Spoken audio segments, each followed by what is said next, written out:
But what we want to do next is we want to thread our machine. So like I said earlier, the diagrams on the top of your machine, you're looking for the solid line. And actually you're looking for numbers as well. Most machines will have numbers that you can follow to make sure that you thread your machine properly. Get your machine and your manual and check how your machine should be threaded. Just to double check that you know what you're doing, and then you can follow along with me. So this machine, the thread is coming from here, and we're aiming for this first arrow right here.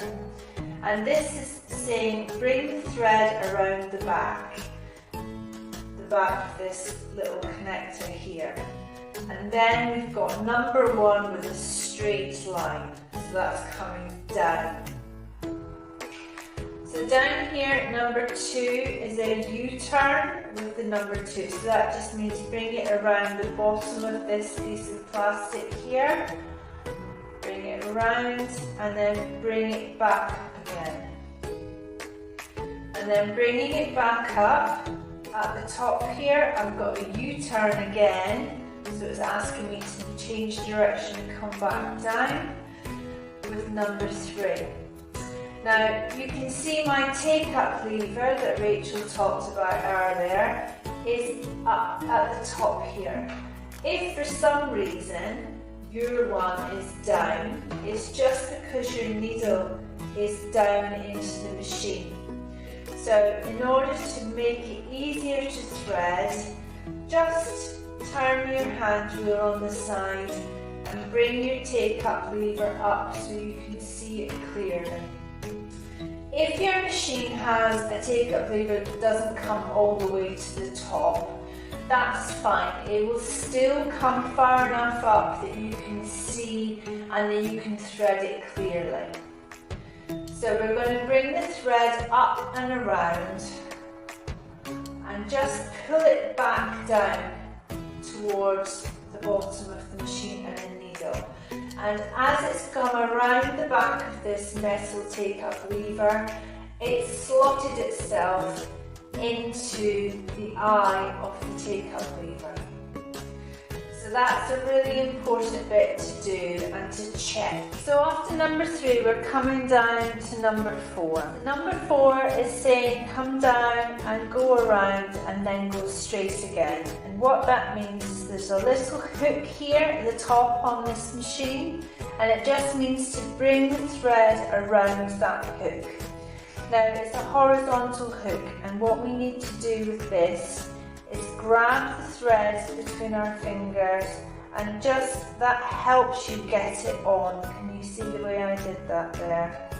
So I'm just holding it and pulling it onto the lever, and that's getting it into position.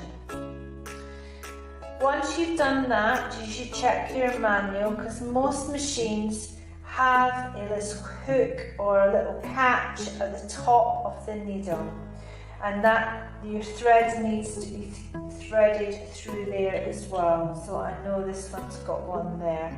I had to hold it horizontally because the hook is on the side. So now that we've done that, we are ready to thread the needle. The easiest way to thread your needle, I like to put my presser foot down out of the way, because you've just given yourself more room to actually thread the needle. Get the end of your thread, and I like to make sure it's a nice clean cut, so I'll give it a little trim before I start it. That just makes it easier to go through. You will always thread away from you, so it's going away from you through the eye of the needle. And this can take some practice. There we are. So straight through, and then give your thread a pull. And while you do this, just make sure that the thread coming from here to there goes straight. The that it doesn't wrap around the needle on the way.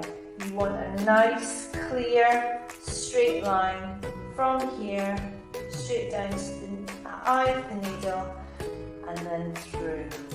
And then the final thing we'll do is I'll just lift my pressed foot again, and I'm going to feed thread just through the gap in the foot and pull it to the back. So lots of machines have automatic needle threaders, and your machine may have one. So we'll be showing you how to do that in a separate lesson.